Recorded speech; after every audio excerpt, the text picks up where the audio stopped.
সুপ্রভাত বন্ধুরা, শিল্লবীজ ট্রাভেল ব্লগসে আপনাদেরকে স্বাগত। আমাদের এইবারের ডেস্টিনেশন হলো কামারপুকুর, জয়রামবাটি ও বিষ্ণুপুর। এই ভিডিওটাতে আমরা কামারপুকুরের অনেক অজানা জানা তথ্য শেয়ার করব।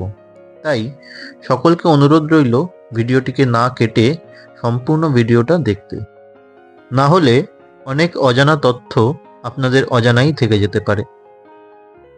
কামারপুকুর হলো সারদা মায়ের শ্বশুর ভিটা। আর মজার ব্যাপার হলো আমার বউয়ের দেশের বাড়িও কামারপুকুর। তার মানে ব্যাপারটা দাঁড়াচ্ছে এরকম, সারদা মায়ের শ্বশুর বাড়ি যেখানে, আমার শ্বশুর বাড়িও সেখানেই। কামারপুকুরে আমাদের দেশের বাড়িটা হলো রামকৃষ্ণ মঠ থেকে পায়ে হেঁটে 10-15 মিনিটের মধ্যেই। আমরা যাচ্ছি প্রাইভেট কারে, তবে যারা পাবলিক ট্রান্সপোর্টে ভিজিট করতে চাইবেন, মানে ট্রেন বা বাসে, তারা ট্রেনের জন্য হাওড়া থেকে গোঘাট লোকালে করে গোঘাট নেমে যেতে পারেন, অথবা আরামবাগ লোকালে করে আরামবাগে নেমেও আপনারা যেতে পারেন। আর বাসের জন্য ধর্মতলা থেকে ননস্টপ বাস ছাড়া হয়। বাসের নামগুলি আর ট্রেনের টাইম টেবিল আমরা ডেসক্রিপশন বক্সে দিয়ে দেব। এটি হলো আরামবাগ বাস টার্মিনাস। এখান থেকেও বাসে করে কামারপুকুর যাওয়া যায়। ডান দিকে যে গলিটা দেখতে পাচ্ছেন টোটোটার পাশ দিয়ে, সেটি হলো গোঘাট স্টেশন রোড। সেটি গোঘাট থানার ঠিক উল্টো দিকের গলিটাই। আপনারা যারা ট্রেনে করে গোঘাট আসবেন, সেখান থেকে টোটো বুক করে পুরো কামারপুকুর জয়রামবাটি ঘুরতে পারেন। সব সিজনেই মোটামুটি কামারপুকুর জয়রামবাটি ভ্রমণ করা যায়, তবে শীতকালটা বেশি আরামদায়ক। কলকাতার দিক থেকে যারা বাই রোড যাবেন, তাদের এই চটি হয়েই কামারপুকুর প্রবেশ করতে হয়। এখন আমরা কামারপুকুর চটি ক্রস করছি। এখন আমরা যাচ্ছি দারিয়াপুর বা দেরেগ্রাম।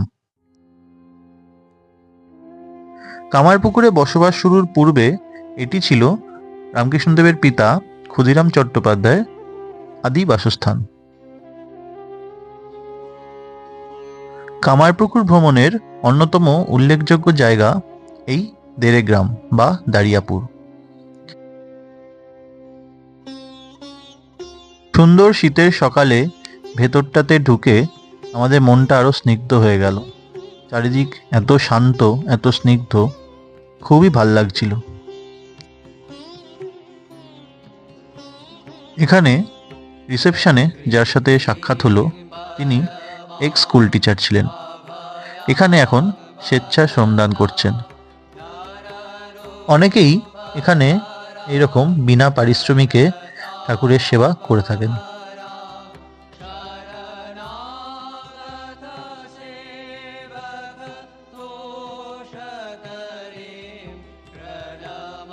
আমার বাবাইয়া মানে শ্বশুরমশাই এখানে তার ছোটবেলা কাটিয়েছেন, যার ফলে অনেকের সাথেই পরিচিত।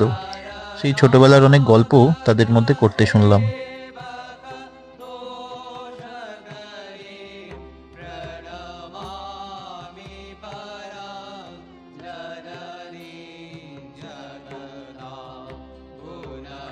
সকালবেলা প্রসাদ খেয়ে আমরা এই আশ্রমের চারিপাশটা ঘুরতে থাকলাম।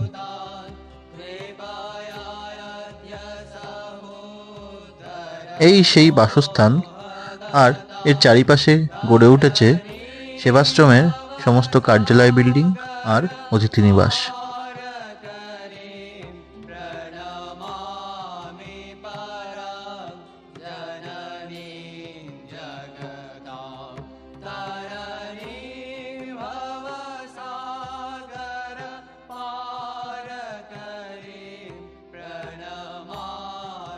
এই হলো এখানকার অতিথি নিবাস। থাকা আর খাওয়া নিয়ে এখানে জনপ্রতি খরচা হলো 600 টাকা। খাওয়া বলতে ব্রেকফাস্ট, লাঞ্চ, ডিনার তিনটে খাবারের কথাই বলা হয়েছে, যেটা 600 টাকার প্যাকেজের মধ্যে ইনক্লুডেড থাকবে। যে নাম্বার দিয়ে এই অতিথি নিবাস বুক করতে হবে, তার নাম্বার ডেসক্রিপশন বক্সে দেওয়া থাকবে।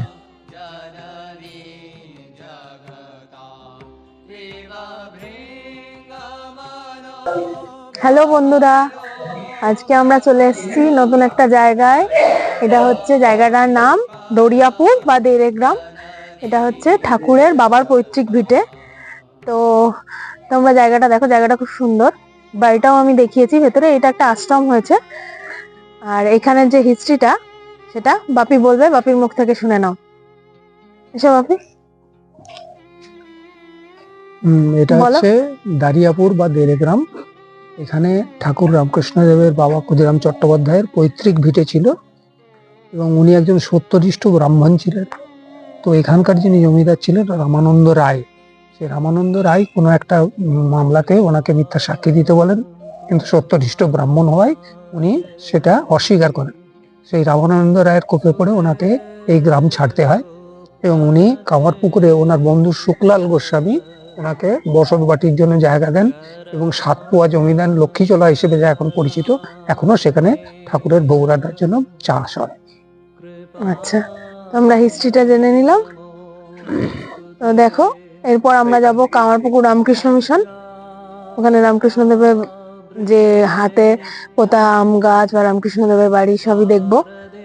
তো এটা দেখলে এটা রামকৃষ্ণ দেবের বাবার পৈতৃক ভিটে ক্ষুদিরাম চট্টোপাধ্যায়ের। এরপর আমরা চলছিলাম রামকৃষ্ণ মঠের উদ্দেশ্যে। গাড়িতে বসে দেরেগ্রামের প্রাকৃতিক সৌন্দর্য আমাদের মুগ্ধ করছিল। সকালবেলা চারিদিকে সবুজে ঘেরা চাষের জমি দেখতে দেখতে আমরা চলেছিলাম রামকৃষ্ণ মঠের উদ্দেশ্যে। দেরেগ্রাম থেকে গাড়িতে আমাদের সময় লেগেছিল 15 থেকে 20 মিনিট।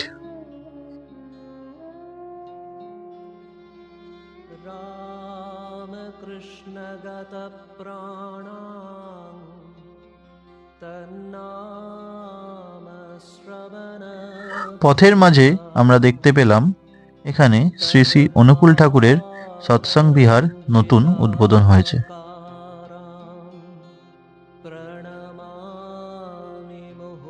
রামকৃষ্ণ মঠে ঢুকতে হলে আমাদেরকে ঢুকতে হয় সেই সময়কার বিখ্যাত জমিদার লাহাবাবুদের নামে তৈরি বাজার, লাহা বাজার হয়ে। দুপাশে রয়েছে অসংখ্য দোকান। তারই মধ্যে আদি রামকৃষ্ণ মিষ্টান্ন ভাণ্ডার থেকে ঠাকুর সাদা বোঁদে আর জিলিপি খেতেন। এটি হলো রামকৃষ্ণদেবের পিতা ক্ষুদিরাম চট্টোপাধ্যায়ের সেই লক্ষ্মীজলা জমি, যেখানে এখনো চাষবাস হয়। এটি মিশন কর্তৃক পরিচালিত। যারা গাড়ি নিয়ে আসবেন তারা এখানে গাড়ি পার্ক করতে পারেন। পার্কিং থেকে বেরিয়ে আমরা এখন চলেছি রামকৃষ্ণ মঠের দিকে। আপনারা যদি কামারপুকুরে থাকতে চান তাহলে রামকৃষ্ণ মিশনের যাত্রীনিবাসেও থাকতে পারেন। মেল করে আপনারা আগে থেকেও বুক করে রাখতে পারেন। এখানে কয়েকটি গেস্ট হাউস আছে যেখানে ডরমেটরি ব্যবস্থা আছে। যাত্রীনিবাসের কন্ট্যাক্ট নাম্বার ও মেল আইডি ডেসক্রিপশন বক্সে দেওয়া থাকবে।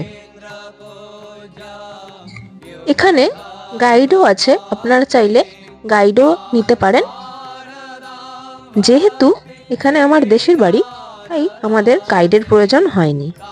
রামকৃষ্ণ মঠের মন্দির দর্শনের সময়সূচি হলো এপ্রিল থেকে সেপ্টেম্বর মাসের জন্য সকাল 6টা থেকে সকাল 11:30 অবধি এবং বিকেল 4টে থেকে রাত 9টা অবধি।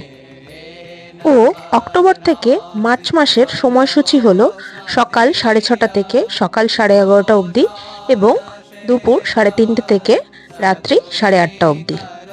এটি হলো যোগী শিবের মন্দির। কথিত আছে ধনী কামারিনীর সাথে কথা বলার সময় রামকৃষ্ণদেবের মা চন্দ্রমণি দেবীর একটি জ্যোতি দেখতে পান। জ্যোতি থেকে শিব প্রকট হন। সেটি দেখে চন্দ্রমণি দেবী অজ্ঞান হয়ে যান। এরপর সেই জ্যোতি চন্দ্রমণি দেবীর উদরে প্রবেশ করেন আর তার থেকেই শ্রীরামকৃষ্ণের জন্ম। এই বড় যে আম গাছটি দেখছেন এটি মন্দির প্রাঙ্গণের পূর্ব দিকে অবস্থিত। এটি রামকৃষ্ণদেবের হাতে লাগানো আম গাছ। আমের সময় এখনো এখানে প্রচুর আম হয়। মন্দির প্রাঙ্গণের পশ্চিমে অবস্থিত রামকৃষ্ণদেবের বসত বাড়িটি, আর এটি দক্ষিণমুখী। বসত ভিটের পাশেই রয়েছে রঘুবীরের মন্দির, সেখানে নিত্য পুজো হয়। এই রঘুবীরের মন্দিরে মা শীতলা, রঘুবীর মানে রামের শালগ্রাম শিলা, নারায়ণের শালগ্রাম শিলা, গোপালের মূর্তি এবং রামেশ্বর শিবের লিঙ্গ রয়েছে। রঘুবীরের সাথে সাথে ওনাদেরও নিত্য সেবা হয়। মন্দির প্রাঙ্গণে রামকৃষ্ণদেবের যে মার্বেলের মূর্তিটি রয়েছে সেটি 1951 সালে তৈরি হয়েছিল 11ই মে। তো বন্ধুরা, এখন আমরা দাঁড়িয়ে আছি হালদার পুকুরের সামনে। তো হালদার পুকুরের যে ইতিহাসটা সেটা বাপির মুখ থেকে শুনে নাও। বাপি বলো। মা যখন কামার পুকুরে থাকতেন তখন উনি গঙ্গা স্নান করতে না পেরে হালদার পুকুরে আসতেন স্নান করতে, এবং যখন উনি আসতেন তখন 8জন মহিলা ওনার সঙ্গে আসতো, চিনতেন না ওদেরকে। আবার মা যখন চলে যেতেন ওই ভয়ের জায়গাটা পার হয়ে গেলে আশ্রমে ঢুকে যেতেন, তখন কিন্তু ওই বাড়িতে ঢুকে যেতেন, তখন ওই মহিলাদের আর দেখা যেত না। তো এটা বিশ্বাস করা হয় যে অষ্টসখী উনি মায়ের যে অষ্টসখীকে পাহারা দিয়ে নিয়ে আসতো এবং নিয়ে যেত। সেই থেকেই হালদার পুকুর অত্যন্ত পবিত্র পুকুর। তো শুনলে হালদার পুকুরের ইতিহাস। তো আমরা আগেও ঠাকুরের যে হাতে পোতা গাছ আর ঠাকুরের যে বাসভবন সেখানে ঢেকিশালের ওপর ঠাকুরের জন্ম হয়েছে। তো সেইখানে যে মন্দিরটা হয়েছে সেটা তোমাদের এখন দেখালাম হালদার পুকুর। চলো। আর নাগলিঙ্গম গাছ ছিল। রাস্তার ডান দিক দিয়ে যে গলিটা চলে গেছিল ওইখানে আমাদের বাড়ির কালী মন্দির। সেখানে প্রত্যেক বছর জ্যৈষ্ঠ মাসে ফলহারিণী কালী পুজো হয়।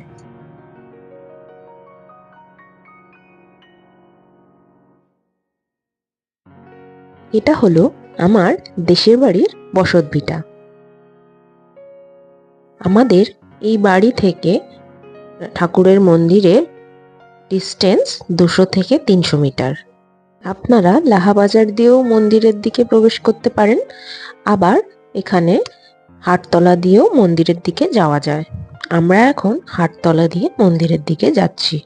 আমাদের বাড়ি থেকে এই রাস্তাটাই সুবিধা। এখন আমরা পৌঁছে গেছি শ্রী শ্রী ধনিকামারিণীর মন্দির বা ধনীমাতার মন্দিরে। ধনিকামারিণী ছিলেন শ্রীরামকৃষ্ণদেবের ভিক্ষামাতা। ধনিকামারিণীর পবিত্র বাস্তুভূমির ওপরেই এই মন্দির নির্মিত হয়েছিল। ধনিকামারিণী রামকৃষ্ণদেবের মা চন্দ্রমণি দেবীর সহচরীও ছিলেন। রামকৃষ্ণদেবের জন্ম হয় ঢেকিশালে। তারপর সেখান থেকে তিনি গড়িয়ে ধান সিদ্ধ করার উনুনে পড়ে যান। সেখান থেকে ছাই মাখা গদাইকে তুলে তাকে স্পর্শ করার প্রথম সৌভাগ্য লাভ করেন এই ধনীমাতা। পরে সমাজের বিভিন্ন আচারের বিরুদ্ধে গিয়ে এই ধনীমাতার থেকেই রামকৃষ্ণদেব ভিক্ষা নেন। সারা পৃথিবীকে যিনি ভিক্ষা দেন তাকে ভিক্ষা দেওয়ার সৌভাগ্য লাভ করেন ধনীমাতা। আমরা এখন দাঁড়িয়ে আছি লাহাবাল বাড়ির কালী মন্দির। এখানে আমার মামা দাদু ভূদেবচন্দ্র লাহা, লাহা বংশের এক শরিক, ওনার কালী মন্দির এখানে। উনি এই কালী মন্দিরে প্রত্যেক বছর কার্তিক মাসে কালী পূজা হয়, এবং সেই কালী পুজো ভাইফোঁটার দিন পর্যন্ত হয়। এখানে ঠাকুরের বৈশিষ্ট্য হচ্ছে এখানে মা কালীর সাথে পাশে জয়া বিজয়া থাকে, আর 3 দিন ধরে ভাইফোঁটার দিন পর্যন্ত পুজো হয়। এবং এক সময় এখানে মেষ বা ভেড়া বলি হতো, ছাগলও বলি হতো, এখন ছাগল বলি হয়। দাদু মারা গেছেন এবং তারপরে মামারা শক্তিপদ লাহা, কাঙাল লাহা এরা পুজো করতেন, এখন তাদের বংশধররা পুজো করেন।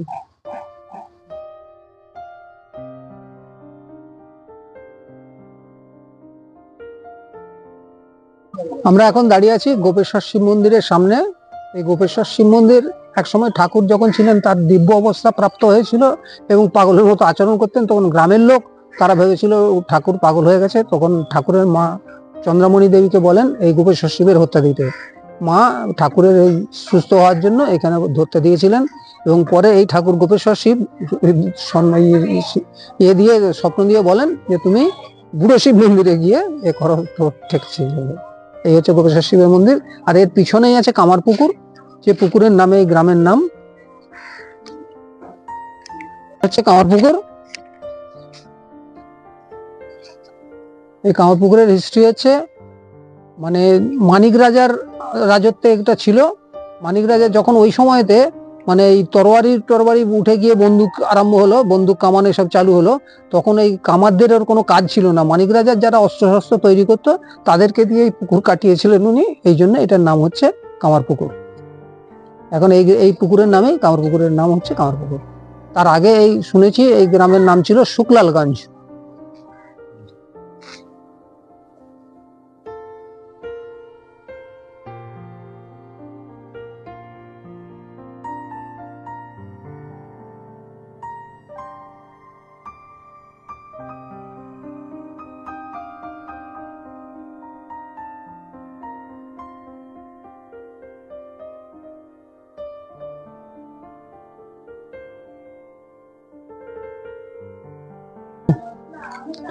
আমরা এখন এসছি লাহাবাউদের দুর্গা মন্দির এবং আটচালা।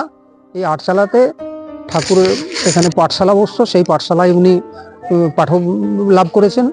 যখন ওনাকে যোগের পরে বিয়োগ শেখানো হয়, উনি পাঠশালা ছেড়ে দেন, বলেন আমি পৃথিবীতে বিয়োগ করতে আসিনি, যোগ করতে এসেছি। আর এই দুর্গা মণ্ডপ এখানে এখনো নিয়ম করে নিষ্ঠা ভরে দুর্গাপুজো হয়।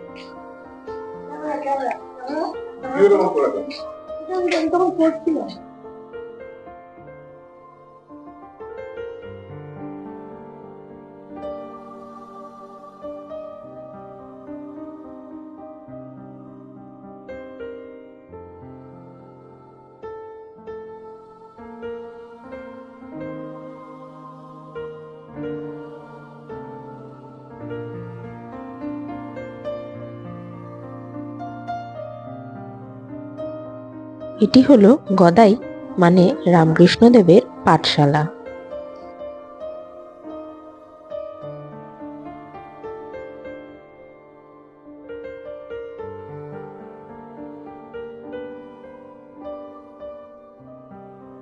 এটি হলো রাসমঞ্চ।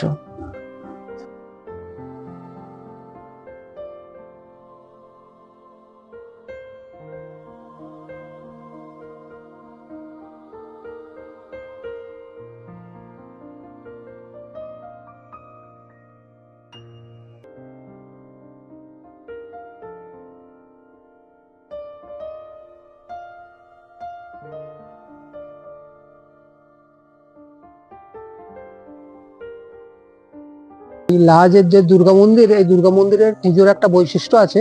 এই পুজোতে এখানে পুষ্পাঞ্জলি কিন্তু লাহা বংশের লোক ছাড়া কেউ দিতে পারেন না। একমাত্র তাদের বাড়ির মেয়ে জামাই তারা দিতে পারে এবং ভাগনা এরা দিতে পারে, কিন্তু লাহা বংশের বাইরে বা তাদের এই মেয়েদের বাইরে অন্য কেউ এখানে পুষ্পাঞ্জলিতে অ্যালাউড নয়।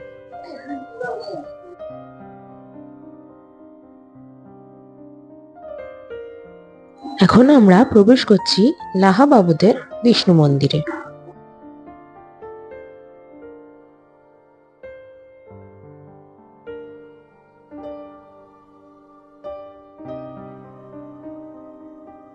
এখন লাহাদের বিষ্ণু মন্দিরের সামনে, এটি অষ্টাদশ শতকে লাহা বংশের ধর্মদাস লাহা এই মন্দির প্রতিষ্ঠা করেন। এখানে এখনো নিয়মিত নিত্য পুজো হয় এবং রাসের সময় উৎসব হয়। সেই রাসের কিছু মূর্তি এখানে এবং ঠাকুরের বিয়ে বা এই সময়ের কিছু মূর্তি এখানে এখন সাজিয়ে রাখা আছে।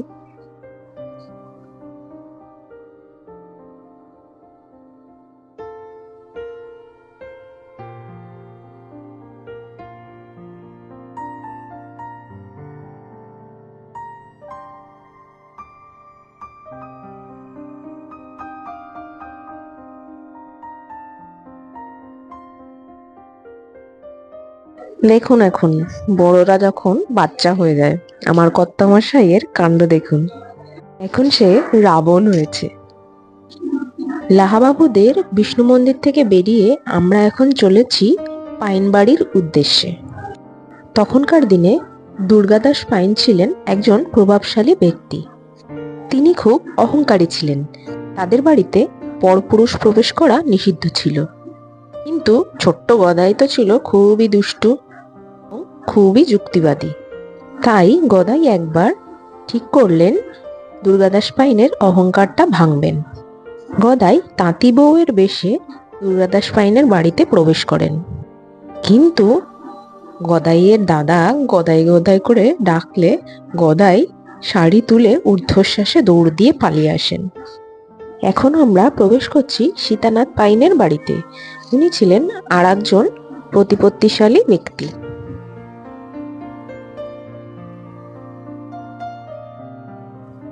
আমরা এখন দাঁড়িয়ে আছি পাইন বাড়ি, সীতানাথ পাইনের বাড়ি। এই সীতানাথ পাইনের বাড়িতে শিবরাত্রিতে ঠাকুর শিব সেজে যাত্রা করেছিলেন। এখানে এখন মন্দির হয়েছে, আগে এই মন্দির ভাঙা মন্দির ছিল, এখন নতুন করে এই পাইনদের প্রচেষ্টায় ওদের বংশধরেরা মন্দির নির্মাণ করেছেন এবং সেই মন্দিরে এখন নিয়মিত পুজো হয়।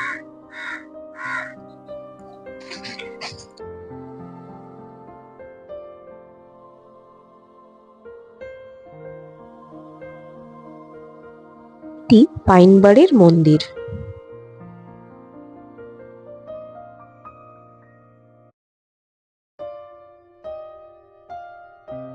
পরিবেশটা ছিল অসাধারণ। এত শান্ত ও স্নিগ্ধ পরিবেশে মনটা একদম ভালো হয়ে যাচ্ছিল, এখান থেকে বেরোতেই ইচ্ছা করছিল না। এটি হলো সীতানাথ পাইনের প্রাচীন বিষ্ণু মন্দিরের ধ্বংসাবশেষ। পাইনবাড়ি থেকে বেরিয়ে আমরা চললাম জয়রামবাটির পথে।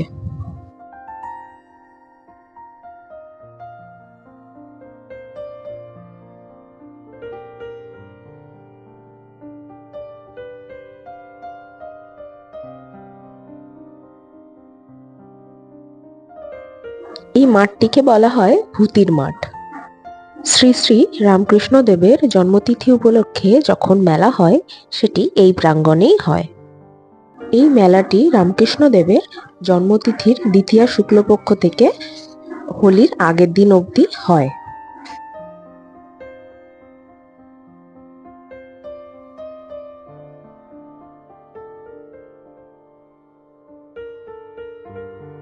আমরা এখন ক্রস করছি সেই বিখ্যাত কামারপুকুর রামকৃষ্ণ মিশন স্কুলের পাশ দিয়ে।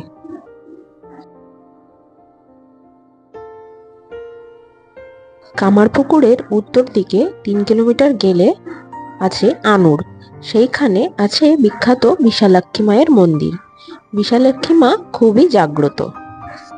কথিত আছে একবার কামারপুকুরের কিছু মহিলা বিশালাক্ষী মায়ের মন্দিরে পুজো দিতে যাচ্ছিলেন, সেই সময় গদাধর মানে গদাই তাদের সঙ্গ দেন, আর সেই পথে যেতে যেতে গদাইয়ের ভাব সমাধি হয়। আমরা বাঁদিকে জয়রামবাটির দিকে বেঁকে যাচ্ছি, কিন্তু সোজা রাস্তাটি বিশালাক্ষী মন্দিরের দিকে যায়।